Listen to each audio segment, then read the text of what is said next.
about numbers. Help one person at a time and always start with the person nearest you.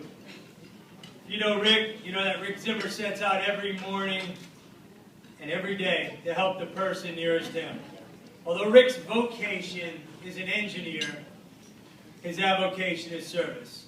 He has dedicated thousands and thousands of hours to hundreds and hundreds of worthy causes during a lifetime of volunteerism.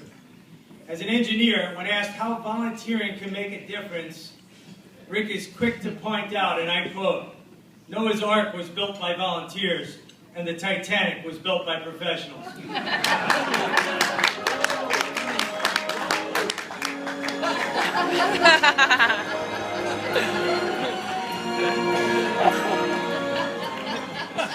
I looked up Rotarian in my special dictionary, and it said, a Rotarian is a person who digs wells from which they never drink, a person who vaccinates children they will never meet, a person who restores eyesight for those they will never see.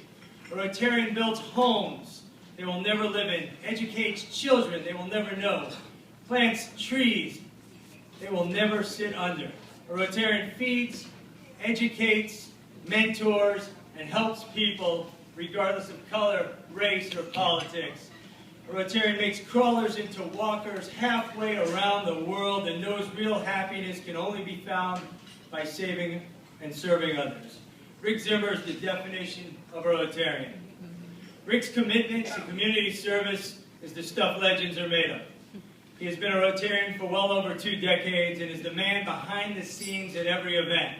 Whether it's the backstage manager at every Future Stars talent competition, the guy quietly setting up the chairs and tables at every Rotary Club function, the one who delivers the most meals at every Sunday, Thanksgiving, and Christmas food drive, with his wife Linda always beside him.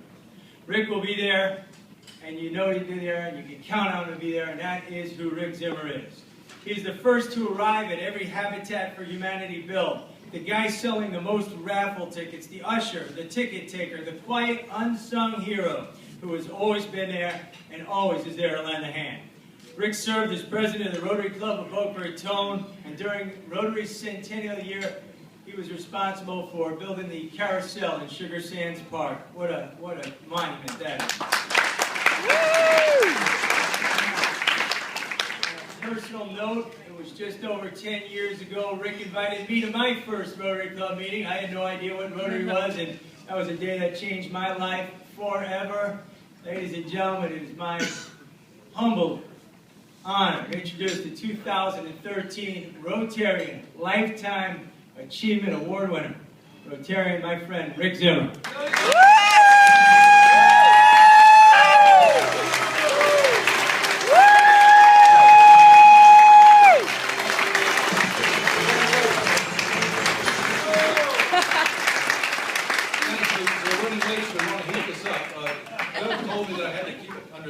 So I've got just a couple of comments to make here. We're trying to get things arranged here. Is it technocratical? I didn't get that. We're trying to organize this to make sure Doug doesn't get too stressed. Actually, it's okay.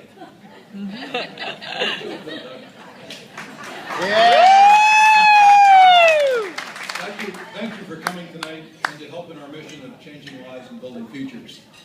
It's my great pleasure to be here, and thanks to the Rotary Club of Boca Raton for their hard work and all the details that they've made to make this event happen. Many things that happen behind the scenes that we don't see, but it's all required to make this an event for happiness and fun for all of us. We especially appreciate Jim Sclafani and his big team doing all of the setups for all these great high-tech things you can see all over the place. All the amazing tech displays. And also, I'd like to especially announce and recognize our Rotarian Yakov Heller for the wonderful creative things that we've seen outside. And his magnificent creative works we see, and generously all the things you've seen displayed throughout the hall. I must admit being a little intimidated by being on the same platform with all the wonderful people that you've seen here tonight. All these awesome community activists.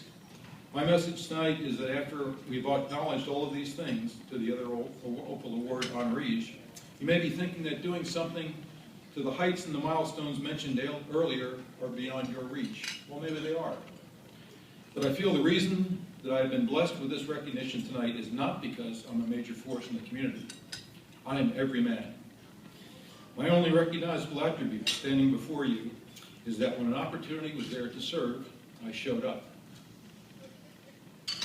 I am not the sharpest tool in the box, as my Rotary colleagues will be quick to tell you. But they know that they'll always find me in the box, if needed. You can be there too. There's always room for someone to do a helpful deed or a kindly act for another. In his book, John Wooden, the incredibly legendary basketball coach of the UCLA Bruins, and incidentally, I think John was a much greater man than he ever was a coach. He said, every day you should try and do something for someone for which you never expect nothing in return, and it will be multiplied back to you many times. I have found that to be absolutely true with my work in Rotary. I believe that everyone has a spark of an idea in their soul to do a good work and waiting to start a small fire. I encourage you to let that spark out and to nurture it in whatever way suits your interest and your capabilities. I occasionally wonder why it was that God spared me from my childhood encounter with polio. Perhaps it was to be able to join an army of Rotarians to establish an eradication program for this disease worldwide. Through a nearly completed worldwide effort that's gone on since 1988, we're nearly completed. We have 3 countries to go on a program called Polio Plus. I urge you to Google it tonight or sometime and see what the amazing results are. It's almost an impossible accomplishment for a service organization.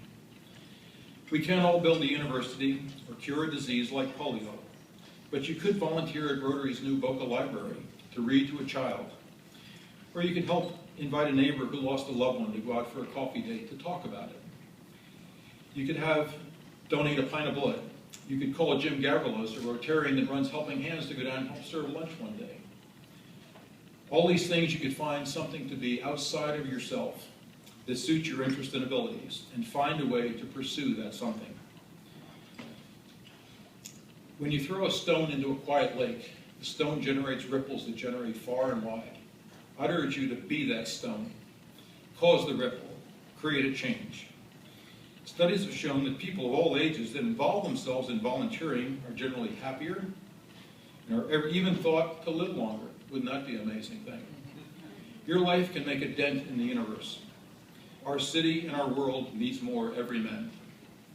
I urge you to decide to expand your outlook, but decide today.